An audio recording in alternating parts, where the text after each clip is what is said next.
Hey guys, welcome to M&M IELTS. Today's video is regarding a study plan that one can follow in order to get their desired score for IELTS speaking section. The reason I wanted to share a study plan is because preparing for your exam or studying for your exam without a study plan is like going to a destination where you have never been before without using your GPS tracker. You may reach to that destination, but it will just take you longer. You will waste your time and energy.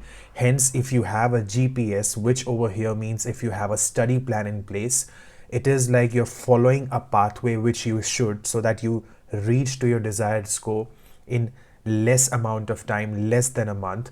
And if you follow these tips, I'm sure that you will get your speaking score very easily. Now, what are those points that I have for all of you regarding speaking preparation? The first thing I have noticed is a wrong mindset that a lot of students have. Mindset is very important. We have to understand one thing, that speaking section is, yes, it is something that you need to be serious of, but it is not something that you need to be scared of, because you have to understand one thing. Speaking, I would take it in a different way. When I'm doing my speaking section, who is actually watching me, or who is with me, who is observing what I'm doing?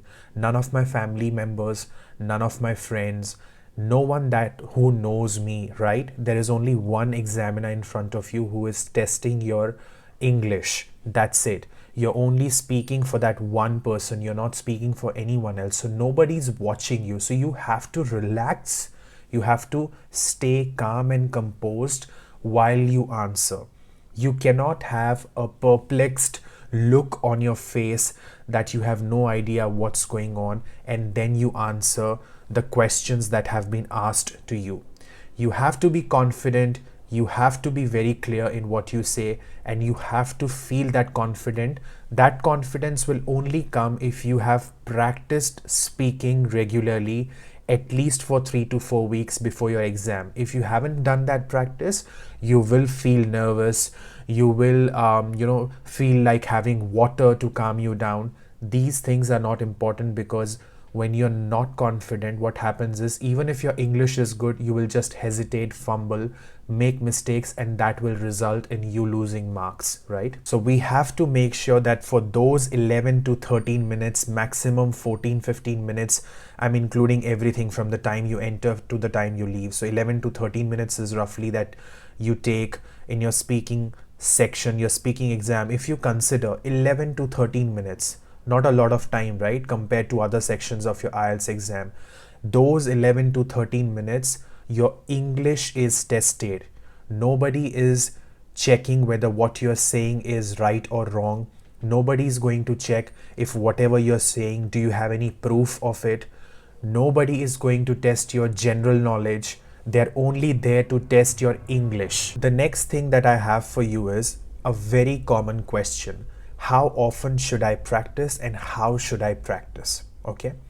Number one thing, how often should I practice? Every single day. There should not be a day or a gap of a day. At least 3 to 4 weeks before your exam. I would say 4 weeks is a good time. You should not have a single gap.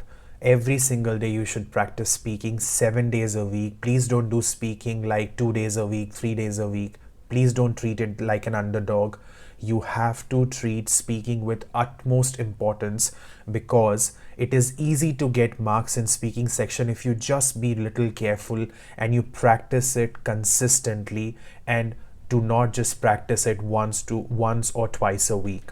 All right, even 3 to 4 times a week is not enough. I would say practice it for, let's say, half an hour or 40 minutes maximum, but do it every single day, because your real exams scenario will only be 11 to 13 minutes. So if you are practicing, obviously you will take longer, because you will repeat, you will think, and then you will say something, and then you will correct yourself, and then you will again say something. So it will not finish in 11 to 13 minutes, but let's say half an hour to 40 to 45 minutes maximum of speaking practice is enough, but it has to be done every single day. All right. The next thing that I want to share is, a lot of students, they panic when they listen to questions, or let's say they get a topic in your section 2 of speaking, which is your cue cards. They get something which they have never done before. Okay, maybe let's say they have got a question based on environment, and they have never had an inclination towards environment, and they've never read books or papers or journals related to environment, because of which they have not much knowledge or experience in that particular field. But that student might have great knowledge in medicine. Understand one thing: IELTS is not testing your general knowledge. IELTS is not testing how good do you know about that subject, or that examiner is not going to check whether you have a degree in the subject that you're talking. You might have said that I've studied this subject. They will not check if you have studied it or not. You can lie. I'm not saying lie as in you can deliver the information which is not correct. That is what I mean over here. Okay, yes, it is recommended that you talk based on real life experiences, because when you talk based on real life experiences, you're spontaneous. When you talk, you do not hesitate a lot. The way you express your emotions, the way you express your feelings, the vocabulary you might use will sound a little more confident. But not necessary that every topic you get, you may have a life experience or an incident that is associated with that topic. If you get one, great. You should prefer talking it from real life experiences. But what if you get one where you have nothing associated with your real life experience? In which case, it is okay to create stories. It is okay to create incidents that actually never occurred in your life and then story tell. Nobody's going to check whether what you've said is right or wrong. All they care about is your grammar, your vocabulary, your English, your language, not the content, if it is true or false. Please keep that in mind and keep it very clear so that you don't panic and stress about the topic you get. Also, grammar and vocabulary. How can I improve? Every student is different. It is definitely recommended that you read more, you listen more stuff, but every student is different.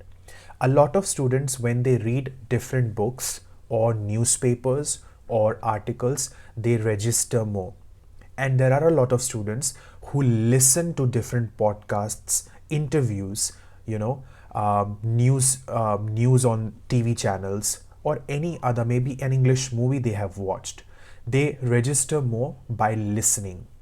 You have to identify how can you register more words, and what is the easiest way you register multiple words in a day: by listening or by reading. Select any one. If I take my personal example, I love watching interviews. It can be interview of anyone. I prefer and watch interviews in English. And professional interviews. You have to watch professional interviews, not the interviews where a lot of slangs are used. Professional interviews, those people will use professional language. That helps me to register a different variety of words in English, and I can use them. A good exercise is target learning 5 to 7 words every single day from interviews or something that you have read, and then see if you can use those words that same day in some real life experience, in some real life situation, right? Let's say, for example, you come across a word tempestuous, all right? Tempestuous. Now, you have to understand one thing. You've learned this word tempestuous, but you also need to use it in order for your brain to keep that word in the memory for a long period of time. If you just read it or listen to it, you've googled it, you've understood the meaning, great. What about the usage? Do you know how to use it? So I would then make a sentence out of it and then use it in front of maybe my friend, my family member, just so that I can feel confident that I've used a word which I have never used it before. This exercise helps you to use variety of words, all right, so that when you speak in front of the examiner, you're not repeating the same word again and again and again. Rather, you're using new set of words every time, which makes you confident, which makes your speaking good, and you get a better score. So let's say I learned this word tempestuous. So I would rather come in front of my friend and I'd be like, the first few years of my journey in Australia were tempestuous. What is the meaning of this word? You can put that in the comment section below. That way you've learned this new word, right? It is very important to practice this. Use reading or listening, whatever you like. Next is understanding all three tasks of speaking and catering to the needs. What does that mean? It means, you know how when you were in school and let's say if there is any subject, for example, science or social science, and if there is any question, for example, the question is, what is photosynthesis? Okay. Now, when they ask you a question about what is photosynthesis, obviously this is not going to be a question in your IELTS part 1 especially because it is a very basic level. You have to straight away dive into the topic and you don't need to explain the scenario, okay? Part 1 is like an introduction, basic, first 3 to 4 minutes. Straight to the point, keep it simple, straight to the point, that's how you get a good score. Now, when you have understood this ideology behind part 1, you will stick to it, you will answer straight to the point, and that's how you get a good score. So understanding what is expected out of you and then delivering the same is the key to get a good score in IELTS speaking. Similarly, you know about cue cards. You'll get a question, they'll give you 1 minute to prepare and then 1 to 2 minutes to speak. Now you have to understand that in those 1 to 2 minutes, you have to answer all the questions you get on cue card. So you cannot stick to just one part of it, explain too much about one part and then leave all the rest of the parts. You have to have that balance and explain every single question that you see on cue card.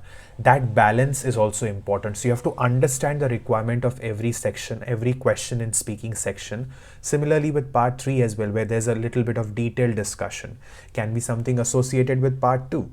So please understand all 3 parts and prepare accordingly, practice accordingly, and then go for your exam. Now, last is something very special, and I honestly believe that this is something that helps a lot of students to clear their exam. The tip is, please don't prefer practicing alone in a quiet room or in front of the mirror or where nobody is listening you.